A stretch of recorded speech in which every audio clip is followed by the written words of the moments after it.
राजनीतिक स्वार्थी लोग जो हैं वो अपने स्वार्थ की पूर्ति के लिए कहीं भी जा सकते हैं, लेकिन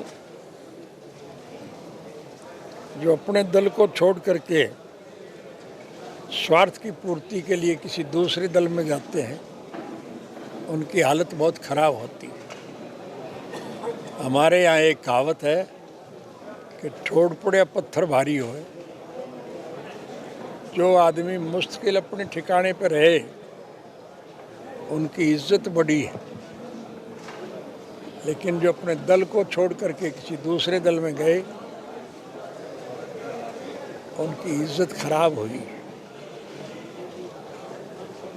कहाँ क्या इनके साथ किस किस्म का व्यवहार हुआ ये मुझे बताने की ज़रूरत नहीं, आप देखते हैं। दुखी और परेशान लोग जो हैं वो अपने अधिकारों की रक्षा के लिए और लोगों की मूलभूत ज़रूरियात पूरी करने के लिए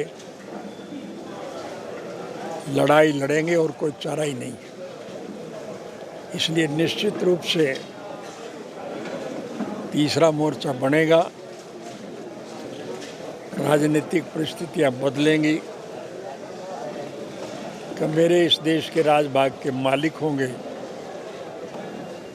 और लुटेरों को उनके किए हुए कारनामे की सज़ा मिलेगी।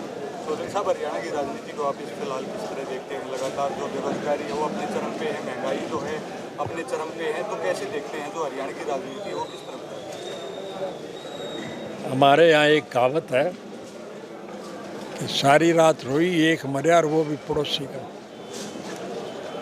जो बात आप अब पूछ रहे हैं ये बात तो मैंने खुल करके बता दी थी और मैंने कहा है कि इसके अलावा कोई नई बात आपने पूछनी।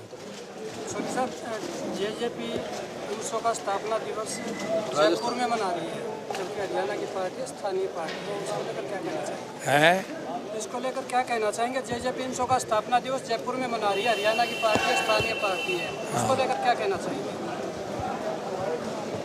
किस पार्टी ने क्या निर्णय लेना है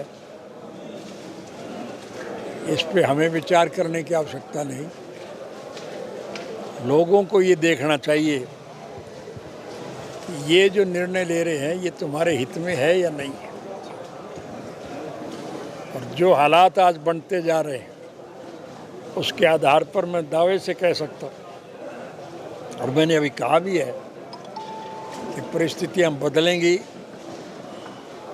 मेहनतकश का मेरे वर्ग के लोगों को सरकार बनाने का अवसर मिलेगा और एक अच्छी सरकार बनेगी तो वो चौधरी देवीलाल जी के नक्शे कदम पर चलते हुए लोगों को ज़्यादा से ज़्यादा सुख सुविधा